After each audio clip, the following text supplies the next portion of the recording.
Ура қыздар, қаймамыздың шаліміздің соңғы бөліміне келдік қаймамызға. Мына 15-ші қатар тоқылып болды.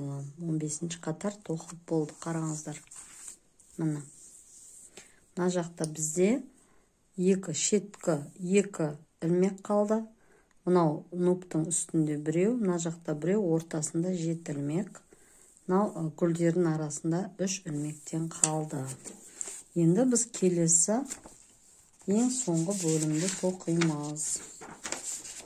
Қайма дейді шеті болды. Енді бізде қайманың бұл жерде 7 қатар бар екен. Қаймадан 7 қатар тоқсаңыздар, шалі тоқылып бітеді, және оны тек ең шеткі бітеді деп қойым. Одан кейін тағы бір 2-3 қатар тоқисыз. Шетінде просто оңғып тоқисыз және жабасыз. Сонымен жақындап қалдық қыздар. Мына қайманы қалай тоқимыз? Негізі қиын емес, бұл нелерден қорықпаңыздар сіз балардан. Өзі суретіне қарасаңыз, өзі тоқып жатқан бәрі анық көрініп тұрады. Мына қараңыздар, мына жерде біз 2 ілмегіміз бар ғой. Сол 2 ілмектің енді біріншісін оң етіп тоқисыз, екіншісіне нуп жасайсыз. Одан кейін бір оң, ана нуптың үстіне бір оң, және екеуін қосып оңға қарай. Ортадағы 3, ортадағы тоқылған оң жіптерді тоқыңыздар, бұлай 3 бұрыш қып. Соны ортадағы 3-еуін біріктіріп 9 ілмек шығарасыз. Одан кейін екеуін қосып сол жаққа қарай біреу, екеуін қосып біріктіріп, одан кейін нуптың үстіне оң, нуп жасайсыз тағы да шишка. Сонымен 2 гүлдің ортасында бір ілмектен қалады. Болды, осыны қайталай бересіздер. Тоқып көрсетейін қажет болса. Менімше енді шалының осы жеріне дейін келіп тоқыған қыздар барын түсініп қалды деп ойлаймын енді. Егер де дұрыс түсінбесем, онда кешіріңіздер. Жарығым осындай болып жатыр. Менде бір арнайы студия жоқ, сондықтан кешірім сұрайым, әйтеуір мүмкіндігімше пайдаланып жатыр. Міне қараңыздар, шетінде біреу. Енді мына жерден біз нуп шығарамыз. 3, 4, 5, 6, 7, 8, 9. Міне бір оң, бір оң. Енді қараңыздар, мына жерде екеуін біз бұрып алып, оң жаққа қарай тоқимыз. Ортада 3 ілмек, ортадағы 3 ілмекті біріктіріп, бұл элементтерді біз жасағанбыз. Бірнеше рет жасап та жатырмыз, сондықтан қорқатын ештеңесі жоқ. 5 болды. 7, 8, 9. Мұны өзі әдемілеп, әдемі болып етіп, кең-кең болып алынып жатырмын. Енді екеуін сол жаққа қарай біріктіреміз. Бір оң, мына жақта шишка, нуп. 5. Так. 6, 7, 8, 9, 9. Бұл ортада бір оң. Осы өрнекті соңына дейін қайталай бересіздер. Міне бір оң.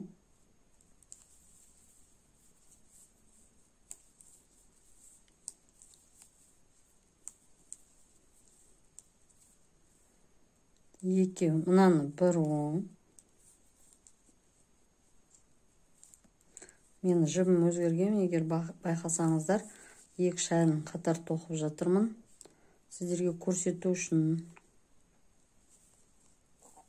Бұл Alize Gold Star деген пайеткасы бар жіп. Кейін осы жіп туралы айтып кетемін сіздерге. Ортасында шу.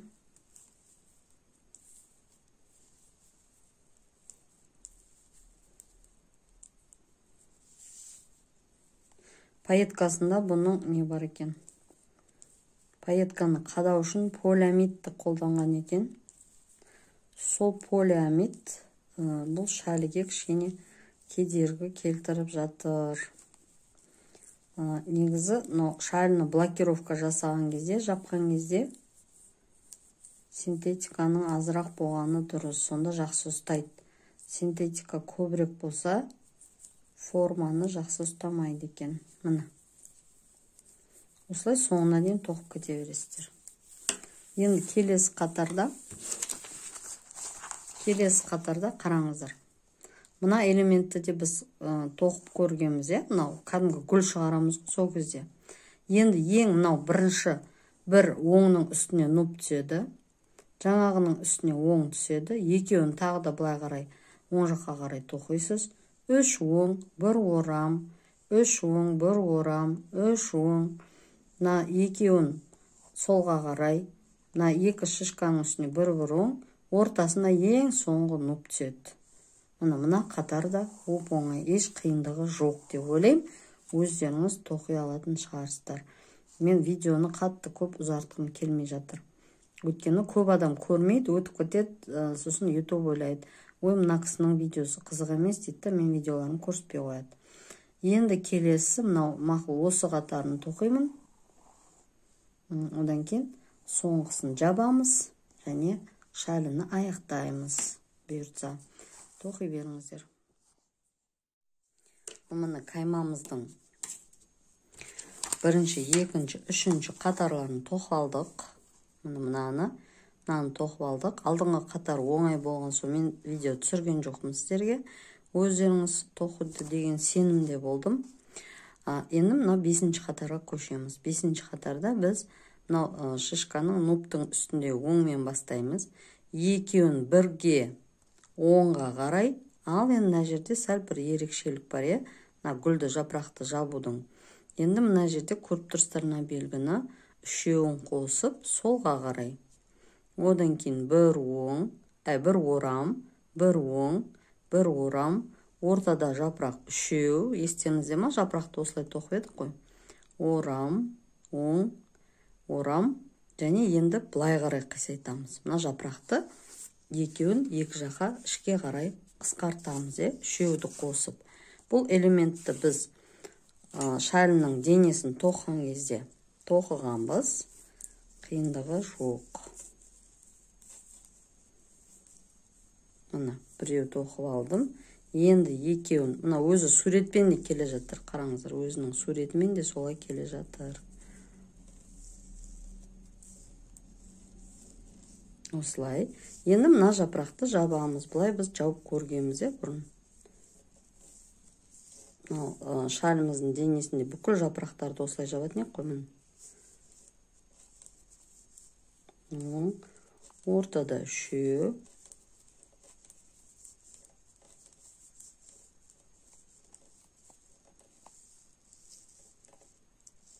Үшеуін біріктіріп. Енді үшеуін біріктіргесін, ортасына қарай, шишка тұрған, нұп тұрған жерді ортасына қарай қысқартамыз. Бұл да кәдімгі тоқып жатқан сурет бойынша, былай қарай қисаяды, былай қарай қисаяды. Ортада 1 оң, мынаны былай қисайтамыз. Оң жаққа. Енді үшеуін біріктіріп сол жаққа. Осылай соңына дейін тоқи бересіздер. Болды. Ал енді қайма өрнегінің соңғы қатарын тоқимыз. Мына 7-ші қатар осымен аяқталады. Бұл жерде ең гүлді жапқан кездегі қатарымыз, өрнегіміз. Мына орысша по рисунку дейді, мына неге қараңыздар өздеріңіз. Мына 3 жиектегі 3 ілмекті тоқып болған соң, 2 ілмекті бұрып аламыз да оң жаққа қарай қысқартамыз. Сосын арасында мына жерде 4 дейді, есептеңіз. 1, 2, 3, 4. Және мына неңізге қараңыз, гүліңізге мына ортасында бізде жабылатын жапырақ кеп тұр, осыны жабамыз. Енді бұлай әдемілеп жабамыз оны.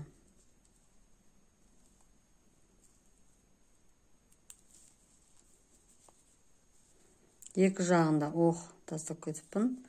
Екі жағында орам бар міндетті түрде. Міне былай ала салдым мен. Енді келесі тағы да 4. 2, 3, 4. Тағы да мынандай үшеуден біреу шығаруымыз керек.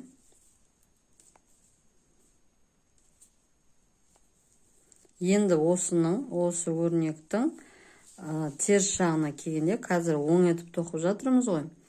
Теріс жағына келген кезде мен бұны тағы да орамалды тоқумен оң етіп тоқимын. Сомен тағы бір оң жүремді.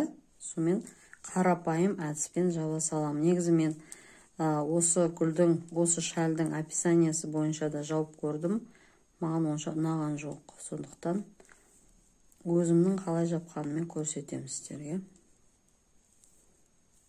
Мына пайеткасы бар жіп болғасын осылай ілініп қала береді. Міне, енді қараңыз, 4, 4-еуден кейін 3-еуден біреу, одан кейін тағы 4. Естеріңізде ма? Гүл тоққан кезде бізде мына жерде 9 болатын, мына жақта 5 болатын.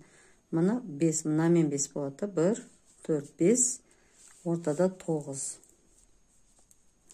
1, 2, 3, 4. Егер түсінікті болса, ары қарай өтіп кете бересіздер. Онша жақсы түсінбедім деп жаңадан тоқып жүрген қыздар болса, оларға көбірек түсіндіріп жатырмын. Болды, осыны соңына дейін тоқисыз. Одан кейін теріс жағына келген кезде оң ілмектермен тоқисыз, яғни орамалды тоқу. Мынандай тоқу болады сіздерде. Одан кейін қайтарда тағы да бір оң тоқисыз.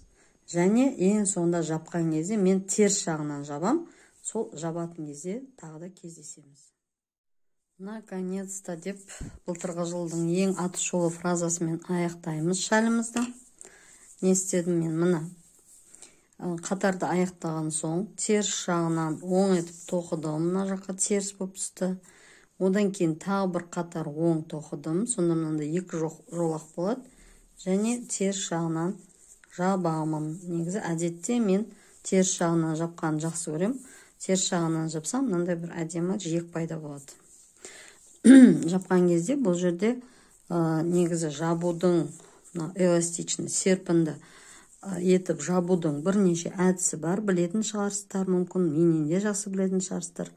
Бірақ мен өзімнің осы шәліні жабудағы әдісімді көрсетемін. Кәдімгі орам жасап жабамыз. Біріншісін тоқып аламыз. Одан кейін орам жасаймыз. Накид, нана. Бұлай біріншісінде, екіншісінде бұлай өткізіп аламыз. Мына ілмектің бір келкі болғанын қадағалаңыздар. Қатты созылмай, тырстырмай. Мына орам жасадық та. Мына 2 ілмекті бұлай лақтыра салдық. Тағы да орам. Лақтырдық, орам.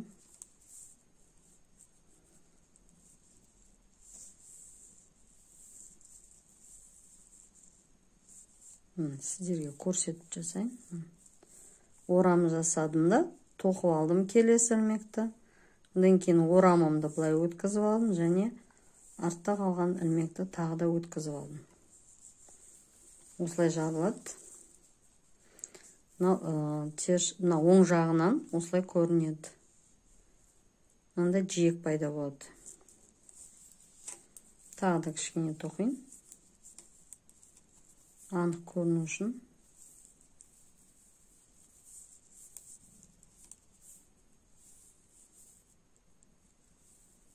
Вот.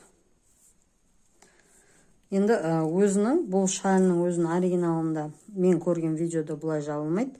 Ол жерде бұлай теріс жағынан оң етіп тоқылады, теріс жағынан теріс етіп тоқылады. Гүл аяқталған соң, содан кейін оң жағынан теріс ілмектермен жабады.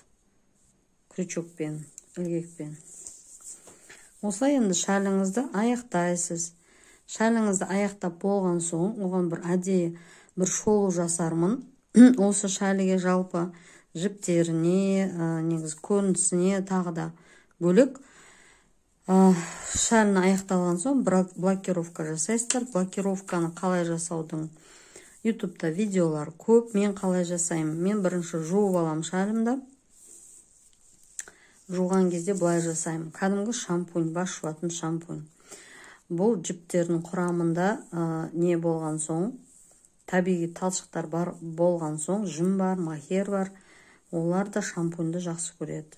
Шампуньге салып, жыл суға бір кемінде 15 минут жарты сағатқа салып қоям. Одан кейін жуамын. Мұжғылап жуып алам. Кірі кетеді, қолды майы кетеді. Мынау нелері, ілмектері кішкене түзелі тураланады. Одан кейін ашылады ілмектері. Одан кейін оны шампуньге жуып болған соң, тағы да бальзам для волос бар. Бальзам кондиционер деген ополаскиватель. Сонымен тағы да салып қоямын кішкене біраз уақытқа. Және одан кейін таза сумен шайып тастаймын. Шаліні жуып болған соң, оны бұрамай сығып аласыз да, кәдімгі мақта қыбы сүлгінің ішіне саласыз.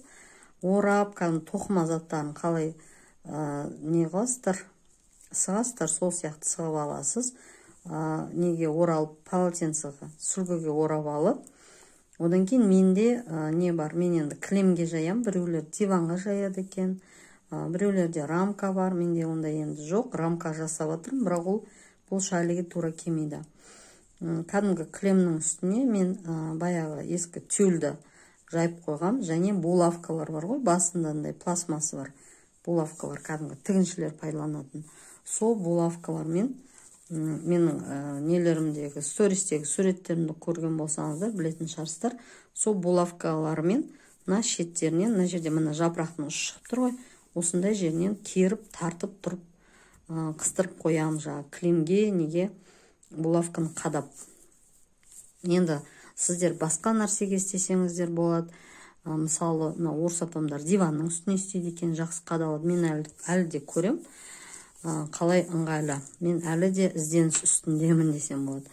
Әрине былай керіп, тартып қоясыздар, сосын кептіресіздер. Егер де мынау тезірек кеуіп қалатын болса, ұштарын, мен осының алдындағы шалін солай жасадым, ұштарын, мына бәрін керіп неқ болғаннан соң, ұштарын кішкене сулап қойдым. Одан кейін үстінен кәдімгі үтіктің буымен тағы да бір бітіп тегізбей, мынаған тегізбей бетінен жүріп шықтым. Сосын буымен паритеті дейді ғой, мынау жағында, мына жерде гүлдері бар жағында, гүлі жақсы ашылу үшін тағы да буымен жүріп шықтым. Марлені төсеп, кәдімгідей бетінен үтіктемей, жай ғана басып, буымен обработка жасадым. Енді оны қазір сіздерге дәл қазір көрсете алмаймын. Егер де видео түсіре алсам, түсіремін келесі видеода. Болмаса, басқа ютубта осы сияқты видеоларды көріп, блокировка туралы, блокировка, ВТО шалі дейді, көріп жасасаңыздар болады. Нәтижесінде өте әдемі, керемет шалі шығады. Сіздерге сәттілік тілеймін. Егер де менің осы мастер-классымен осы шаліні тоқып шыққан болсаңыздар, инстаграмдарыңызға мені белгілеп шығаруларыңызды өтінемін. Еңбегімді бағалап жіберсеңіздер. Өткені мен бұның бәрін тек сіздер үшін осы қазақша YouTube, қазақша тоқыманы дамыту үшін жасап жатырмын. Дәл қазіргі кезде ешқандай да мен бұл еңбегім үшін ақы төленіп жатқан жоқ. Ақыларыңыз сол болсын. Мені белгілеп шығарып қойыңыздар, көбірек адам көрсін, тоқымашылар жиналсын менің каналыма. Бәріңізге сәттілік, өзіме де сәттілік тілеп қояйын. Әдемі шәлілерді тоқып, өздеріңізді, жақындарыңызды қуанта беріңіздер. Видеоларымды таратып жүріңіздер. Уәде еткен блокировкамды көрсетіп кетейін. Мына осылай шықты менде, үлкен шалі болды. Қанаты 2 метр болды. Мына жоғар жағы, ұзындығы шамамен қанаты 190 болды. Ұзындығы шамамен 99 сондай сантиметр болды. Енді бұл су кейінше кепкеннен кейін қысқарады. Мына биіктігі, шалінің биіктігі 90, қанаттары 180 болады шамамен. Енді мен не жасадым? Қалай жуу керек екенін түсіндірдім. Енді ұштары мындай булавкамен тартып, осылай тартып, қыстырып шықтым. Сіздер енді тегіс болу үшін бірінші рет линейкама, бір ағаш бар рейкама қолдансаңыз болады. Дайын рейкаларыңыз болса, оны қолданыңыздар. Түсіріп тұру ыңғайсыз екен. Енді не істедім? Мына жіпте менде синтетика сәл көбірек болғаннан кейін, мынау пайетканың арқасында полиамид бар. Мен не жасадым? Мына ұштарына, мына неғұрлым табиғи талшық көп болса, мына блокировканы жақсы ұстайды. Мына ұштары жақсы болып тұрады. Енді мен жақсы ұстамайтын боласын, кәдімгі қарабал үтікпен осылай тигізбей әрине булап шықтым. Булағаннан кейін сәл тұрсын. Және мына гүлдердің үстінен марлымен сулы марлы жайып, үтікті үстіне былай жай ғана басып шықтым. Былай бүйтіп айдаған жоқпын үтік дегенде. Жай ғана басып шықтым. Отпаривать еттім. Енді осындай әдемі шәл шықты. Сәттілік тілеймін. Сіздер де өз шәллеріңізді тоқып, өздеріңізді, жақындарыңыз қуантыңыздар, немесе тапсырысқа тоқып, табысты болыңыздар. Сау болыңыздар.